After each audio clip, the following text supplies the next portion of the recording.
Hai sahabat-sahabatku semua, dimanapun berada saat ini di seluruh Indonesia, sahabat YouTuber dan VTuber. Harapan saya teman-teman semua tetap dalam kondisi yang sehat dan sukses dalam mengerjakan apapun. Saat ini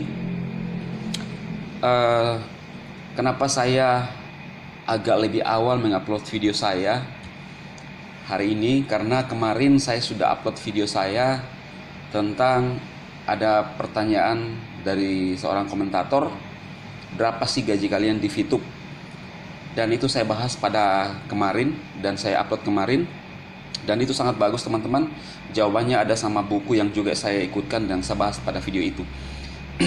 Dan saya sudah tahu juga bahwa kemarin itu Pak Chandra akan upload videonya ya, tentang katanya perdebatan dengan CEO VTube. Dan ini yang menarik, setelah Pak Chandra mengupload videonya, banyak yang berkomentar di video saya ya, kok jadi mereka yang jadi, khususnya para haters, juga ada yang teman-teman VTuber yang katanya resah ya dengan video Pak Chandra.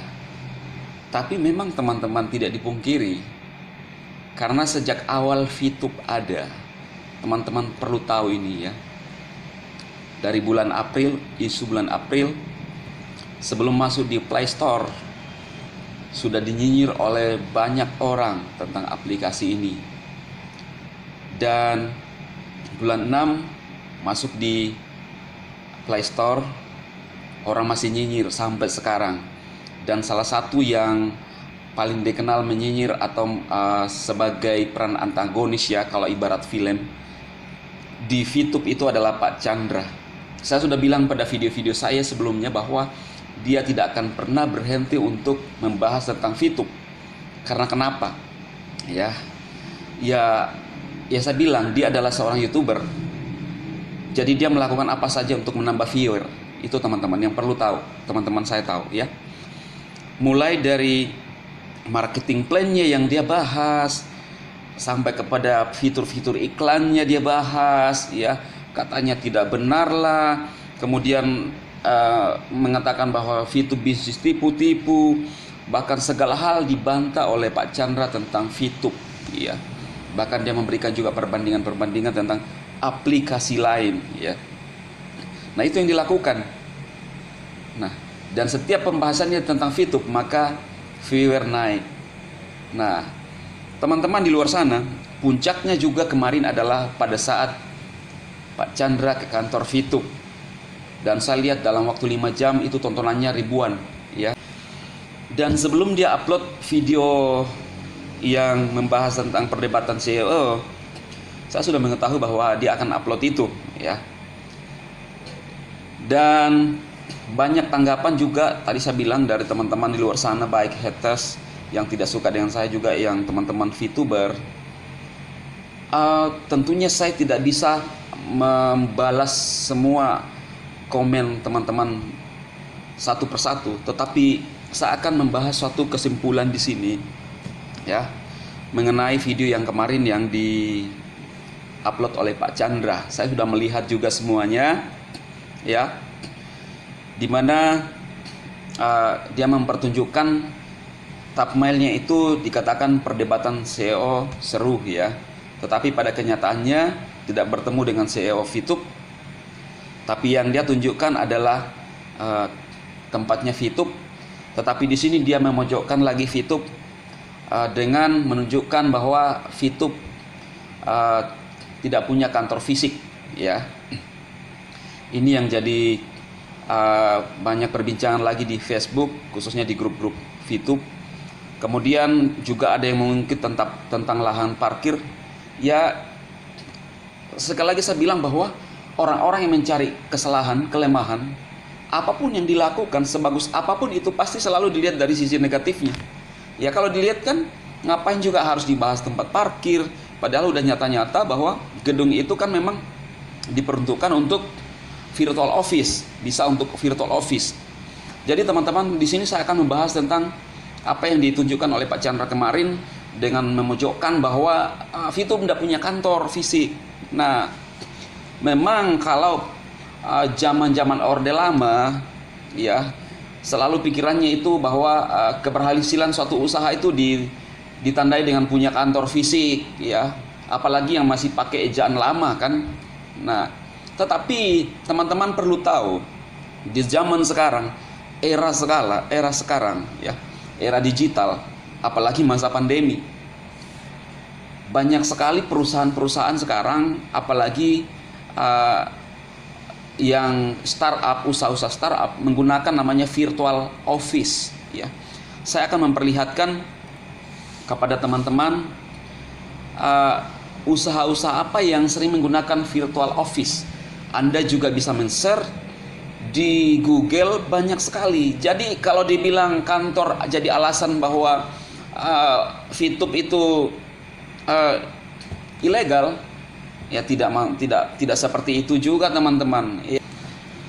Nah, jadi teman-teman, usaha-usaha apa saja yang sering menggunakan virtual office, ya, dan yang diperbolehkan. Contohnya seperti startup digital, ya. Startup sesuai dengan namanya itu usaha rintisan, tidak memerlukan banyak perizinan termasuk dalam hal tempat, ya. Khususnya usaha-usaha kreatif, ya, startup. Ya. Kemudian apa? Jasa konsultan. Kemudian apa? Bisnis produk, e-commerce, properti, event organizer, ya. Jadi usaha-usaha ini yang kadang-kadang menggunakan virtual office, apalagi kita kenal di Jakarta khususnya, ya. Jadi di Jakarta ada peraturan daerah Provinsi DKI Jakarta nomor 1 tahun 2015 tentang rencana detail tata ruang dan peraturan zona Perda DKI, ya. Jadi di sini bisa mengizinkan untuk menggunakan namanya virtual office, teman-teman, karena menyangkut dengan tata ruang yang ada di Jakarta. Saya kira Pak Chandra Teja tahulah, di Jakarta banyak sekali orang yang menggunakan atau perusahaan-perusahaan yang menggunakan virtual office. Lalu kemudian kenapa kamu mencela ketika VTube menggunakan virtual office? Artinya kan dia menggunakan gedung yang memang sesuai dengan standar yang sudah ditetapkan, atau gedung itu punya perizinan. Seorang bisa melakukan virtual office, syaratnya adalah gedung itu memiliki izin, ya. Dan yang kemarin ditunjukkan, saya rasa pasti memiliki izin lah, ya, untuk izin bangunan. Nah, itu syarat-syaratnya, teman-teman. Nah, jadi kalau hanya dengan alasan menyewa alamat dijadikan sebagai alasan bahwa VTube itu bisnis tipu-tipu dan lain sebagainya, buat saya itu tidak masuk akal, ya. Saya akan memperlihatkan contoh-contoh usaha-usaha, bahkan orang-orang yang kaya, yang sukses, mulai dari bukan dari kantor yang mewah, ya, bukan dari gedung-gedung yang mewah, tapi namanya usaha yang dibangun dari kecil, khususnya bergerak di bidang digital. Ini saya akan perlihatkan kepada Anda, dan Anda pun bisa melihat di Google, ya. Tetapi karena banyak permintaan dari saya, orang-orang yang mungkin menjalankan VTube hanya ya ikut-ikutan saja, ya perlu ya saya harus perlihatkan kepada Anda, ya. Saya akan bacakan, ya. Tahukah Anda sebagian besar pengusaha memulai usahanya di rumah? Beberapa pengusaha terkenal memulai usaha kecil di rumah. Mereka tidak mempunyai uang untuk memiliki kantor, gedung, ruko atau ruko untuk usahanya. Ya, bukan hal yang mudah bagi mereka untuk memulai usaha. Dengan keterbatasan dana, usaha mereka mau tak mau harus menggunakan tempat tinggal dan dalam berusaha. Ya. Nah, banyak sekali kalau saya akan baca, teman-teman. Tetapi langsung saya akan sebutkan Steve Jobs, ya. Siapa yang tak kenal dengan almarhum Steve Jobs? Dia yang menciptakan ponsel pintar, iPhone, iPad, dan Mac. Pria visioner ini telah menciptakan berbagai produk dengan teknologi yang berguna dan mudah bagi masyarakat pada tahun 1976. Dia bernama Steve Wozniak yang berhasil mengembangkan sirkuit komputer di garasi Kini sahabat karibnya Wozniak yang menjalani usaha tersebut. Jadi Steve Jobs ini memulai usahanya dari mana, teman-teman? Dari garasi, ya kan? Nah, kemudian yang berikutnya adalah Jack Ma. Siapa yang tidak kenal sekarang Jack Ma? Buka di Google. Dia mulai dari mana usahanya? Dari apartemennya, ya. Apartemen kecilnya di Hangzhou pada tahun 1999. Dia bersama istrinya. Tak disangka usaha Alibaba.com berkembang pesat, bahkan dia memiliki usaha-usaha baru seperti Alipay, Tmall, dan Taobao. Kini Jack Ma mempunyai perusahaan besar dan memiliki rumah termahal kedua di dunia seharga 2,5 triliun. Nah, apalagi yang Anda mau sampaikan? Apalagi yang Anda mau bantah? Jadi tidak mesti kita harus kantor itu adalah dasar sebagai usaha yang harus dijalankan, teman-teman. Jadi kalau Anda berpikir kantor itu harus ada kemudian kita memulai usaha, tidak selalu kita punya pemikiran begitu. Itu pemikiran Orde Lama dan pemikiran ejaan lama. Tetapi kan faktanya juga tidak, dia saja mungkin sendiri tidak punya kantor, iya kan? Nah, ini yang saya tunjukkan, Jack Ma sendiri. Siapa yang tidak kenal dengan Jack Ma? Kemudian yang berikutnya ada Jeff Bezos. Apakah Anda tahu Amazon? Bagi Anda yang sering membeli buku di toko online tentu akan mengenal Amazon. Saat ini perusahaan toko online terbesar di dunia ini tak hanya menjual buku tetapi juga peralatan elektronik dan rumah tangga. Bezos mendirikan Amazon pada tahun 1994 di garasi rumahnya, ya, Bellevue, Washington, Amerika Serikat, ya. Jadi inilah orang-orang yang sukses memulai usahanya bukan dari kantor mewah, bukan dari seperti yang disebutkan oleh Pak Chandra yang harus memiliki kantor yang bagus, ya. Tetapi faktanya usahanya bisa dikenal oleh dunia. Jadi apalagi sekarang, sekali lagi saya bilang, zaman era digital, bro. Sekarang masa pandemi. Yang penting pada saat yang tadi saya sampaikan, kalau VTube itu menggunakan virtual office, ada tempat untuk ruang meeting, ada untuk surat menyurat. Tetapi perlu teman-teman tahu bahwa VTube itu, kita member-member VTube, ada pengumuman dari aplikasi sering bahwa kalau ada masalah-masalah yang dihadapi oleh member itu bisa lewat admin, ya, admin VTube atau support VTube. Jadi kalau yang dipermasalahkan adalah kantor, ya kantor itu adalah tujuan memberikan layanan. Kita di sini adalah bukan pembiayaan atau koperasi atau bank atau usaha yang lainnya yang membutuhkan kantor yang harus di mana orang-orangnya standby untuk memberikan layanan. Nah, sekarang kita hanya main dari Android, ada masalah aplikasi bisa diselesaikan lewat support VTube atau admin VTube. Jadi itu tujuannya. Jadi kalau misalnya Chandra Teja bilang saya telepon tidak diangkat-angkat, ya ngapain? Tidak perlu untuk mau ditanggapi. Toh juga kalau ada masalah-masalah di VTube, member-member VTube bisa diselesaikan kok, iya kan? Nah, jadi sekali lagi teman-teman, masih banyak lagi yang bisa saya tunjukkan, tapi Anda bisa mencari sendiri di Google. Tinggal search aja di Google orang-orang yang memulai usahanya dari rumah, ya, tidak butuh kantor yang mewah. Nah, jadi sekali lagi saya mau bilang sama teman-teman, Pak Chandra hanya selalu melihat sisi negatifnya saja untuk menjatuhkan VTube. Tetapi bagaimanapun Anda mau menjatuhkan VTube, sampai sekarang VTube masih tetap berjaya. Kemarin dulu saya baru mendaftarkan seseorang untuk join di VTube, dan itu urutannya, ID-nya adalah 11 juta sekian. Saya lupa nomornya teman-teman, tapi saya lihat wow, sudah urutan ke 11 juta.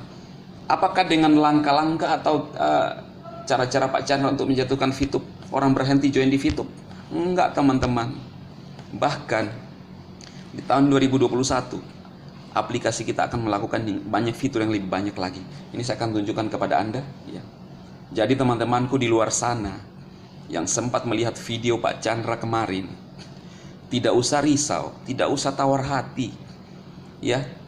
Kalau Anda risau, Anda taruh hati, yang sudah join, yang sudah fast track, ada beberapa yang komen di video saya, ya simple aja, jual. Iya kan? Kalau Anda tidak yakin dengan VTube, jual. Anda tidak yakin dengan VTube, tidak usah jalankan. Ada yang berkomentar dengan saya, Mas Dema, apakah Anda bertanggung jawab? Ya saya yang jawab, perusahaan yang tanggung. Iya kan? Tunjukkan kepada Anda siapa yang saya rugikan. Sekali lagi, maksud saya di sini adalah memberikan dorongan kepada teman-teman untuk berusaha. Begitu banyak teman-teman sekarang di luar sana yang punya posisi yang tinggi di VTube, yang senang, yang mereka yang berusaha untuk orang-orang di belakangnya, mereka berusaha untuk orang-orang yang mereka cintai, untuk keluarga. Jadi kalau hanya sekelas Pak Chandra yang menggagalkan impian Anda, rugi Anda. Sekali lagi saya mau bilang, apa yang Anda dapatkan dari ngocehan-ngocehan negatifnya Pak Chandra? Pak Chandra hanya selalu menampilkan sisi negatif dari VTube. Tetapi faktanya, apakah VTube berhenti? No. VTube jalan terus. Sekali lagi kalau saya bilang, Anda tawar hati, silahkan berhenti di VTube. Ya. Tujuan saya adalah mendorong teman-teman untuk berusaha mencapai impian-impian kita yang mungkin tertunda. Saya bilang bahwa VTube jalannya. Jadi kesimpulan yang saya mau sampaikan buat teman-teman semua, bahwa video Pak Chandra kemarin, untuk para VTubers tidak usah terlalu ditanggapi. Sebab Pak Chandra hanya menampilkan sisi negatif daripada VTube. Dari awal saya sudah menyampaikan, mulai dari marketing plan, mulai daripada iklan yang diposting, mulai mengatakan bahwa bisnis ini bisnis tipu-tipu, bahkan orang yang mendapatkan sertifikat yang dipasang foto-fotonya pada sertifikat dikatakan rekayasa, bahkan segala hal yang mengenai VTube itu dibantah. Sekali lagi saya mau bilang bahwa itulah orang yang tidak mengerti VTube. Bahkan kemarin dia memperlihatkan kita tempatnya VTube, kantornya VTube. Saya saja tidak memusingkan itu, tetapi kok dia yang tidak masuk, dia yang pusing, ya. Dia yang sepertinya gelisah, teman-teman, ya. Padahal menurut saya, dan yang saya sudah sampaikan ke teman-teman semua, bahwa kantor bukanlah suatu ukuran perusahaan itu legal atau ilegal. Berapa banyak juga yang punya kantor, tetapi usahanya tidak berhasil. Ya, awal-awalnya punya kantor yang bagus tapi berhasil. Tetapi kita lihat, apalagi sekarang banyak startup yang mulai tumbuh di Indonesia, tidak selalu memulai dengan kantor yang mewah, teman-teman. Bahkan saya sudah memperlihatkan kepada Anda semua bagaimana Jack Ma memulai usahanya dari apartemen kecilnya sampai sekarang membuahkan hasil yang luar biasa. Jadi intinya adalah kantor dibangun kalau itu relevan, ya. Tetapi kalau tidak terlalu perlu, maka kita menggunakan namanya virtual akun saja, virtual office saja, ya. Jadi begitu teman-teman apa yang saya sampaikan. Saya akan memberikan ilustrasi seperti ini. Buah mangga yang kita makan, sekarang musim mangga, ya. Kita tidak perlu cari tahu di mana ditanam pohon ini, di mana ditanam mangga ini. Tetapi yang kita nikmati adalah hasilnya, ya. Sama juga kan di VTube. Kita tidak perlu cari tahu lah, ya. Tetapi faktanya VTube memberikan banyak pengaruh, bahkan menolong orang di masa pandemi. Ngapain cari tahu kantornya di mana dan lain-lain, pemiliknya sekarang lagi ngapain di mana? Itu kerjaan orang-orang yang kepo di luar sana yang hanya menyinyir dan mencari kelemahan, iya kan? Saya tidak perlu cari tahu di mana kantor YouTube, tetapi yang saya tahu dolar masuk selalu di akun, iya kan? Jadi gitu teman-teman. Orang yang selalu mencari kelemahan aplikasi atau perusahaan orang, ya seperti itu kerjanya untuk membangun viewer. Jadi teman-teman saya dimanapun berada saat ini, VTubers dan YouTuber dimanapun, sukses buat Anda dalam mengerjakan apapun itu.